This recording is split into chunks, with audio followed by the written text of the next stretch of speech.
open and honest discussions about ourselves. This is a place where we break down, break away, and break through codependency, allowing ourselves to attract health, build wealth, and live a peaceful life. We are tired of being sick and tired. We are tired, but we are not giving up. We know that there is something magnificent inside of us.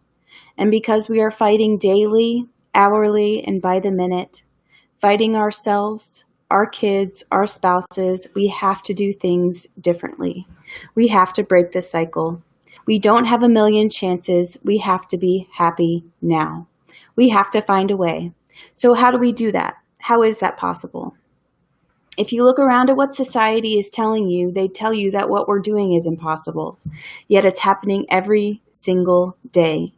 And it's happening through the practice and the love that we call awakening the magnificent soul.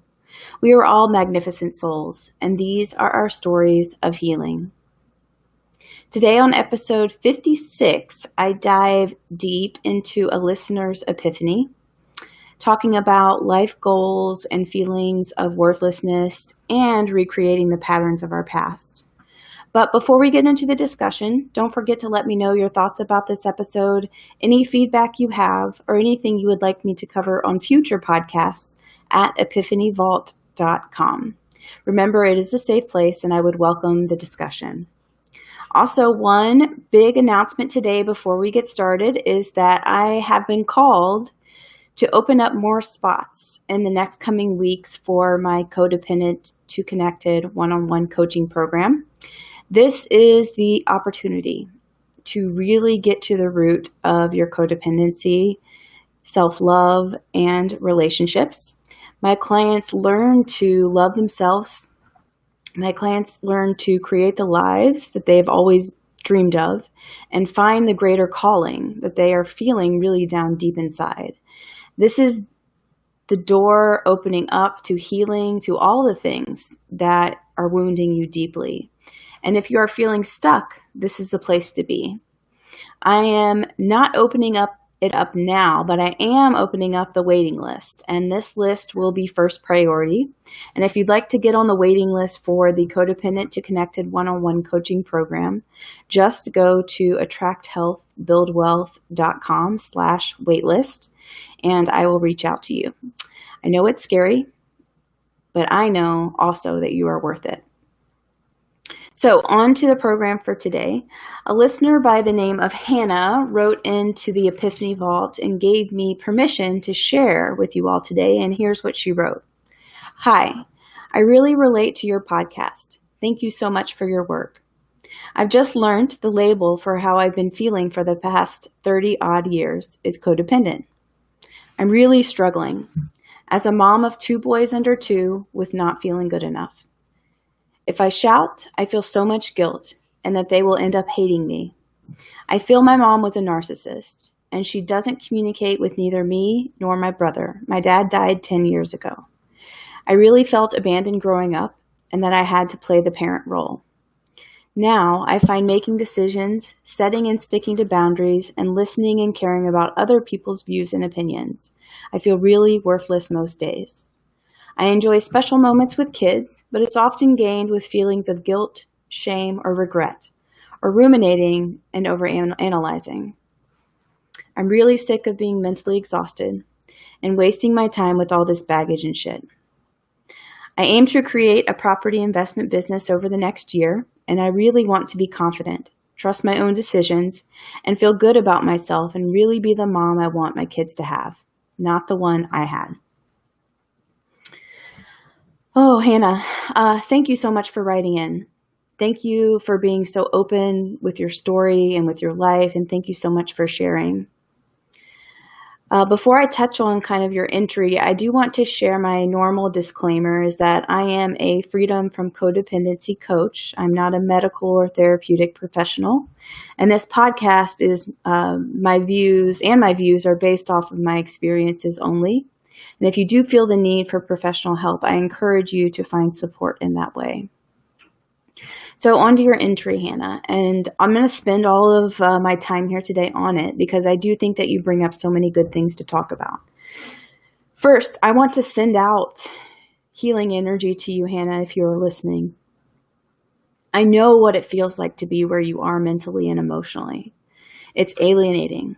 It's lonely, and I know it's very difficult. But I want to assure you of a few things. One is that I am here for you, and I hear you. And because you were so generous with your epiphany, there are many others now who can hear you and feel you too. And also, as well, I want to just assure you that just having the courage to come forward and to share is such a brave act in and of itself. I know shame and guilt. Shame and guilt are monster feelings that are so invasive. They really tend to take over our lives. And I'm sending you the potential and the permission for kindness as you witness these thoughts. Actually, today's Epiphany episode was about the strength and power of these thoughts that we have. And as much as we might think these thoughts define who we are, there are ways to distance ourselves from these thoughts. Right now, they do have power. There is no question. But I do know that we will die in our hearts if we cannot take that power away. And the first step is a deep awareness of these thoughts. When you really hone in on awareness, it happens automatically. But as you are starting out, it is very difficult to do. And why is that? These thoughts have been running our whole life for so long. And the thing is, though, it leads to pain. So my encouragement is to everyone and to you, Hana, is to let's try something different because the old way isn't working. So I'm sending the invitation to you to do that. Shall we? And also, here's my plug for meditation. Meditation really, really, really, really, really helps with this. I started off with the Headspace app, and I recommend it to all of my clients. But now today, my personal meditation practice has evolved into deeper forms of meditation. But meditation teaches you how to be an observer of your thoughts. Just as if you were sitting on a bench in a park and your thoughts just walk right by. They don't sit down on the bench with you and start poking at you and yelling at you. You can just exist perfectly, even with the thoughts that you're having in your head. I do want to say the things that you are telling yourself about not starting meditation are things that I have also told myself. Things like, I can't do it. I don't have enough time. I'm not good at it. I can't find a quiet space. I just want to call out that these are not your thoughts. These thoughts are coming from a deep, unhealed wound or wounds that you are harboring in your body. And whether you know it or not, these wounds don't want you to get better. They will keep you in the place that you are now. So don't believe them. A practice like meditation is growth. Therefore, a practice like meditation will be uncomfortable and it will be different. But those feelings are good. That means you are growing. That means you are learning.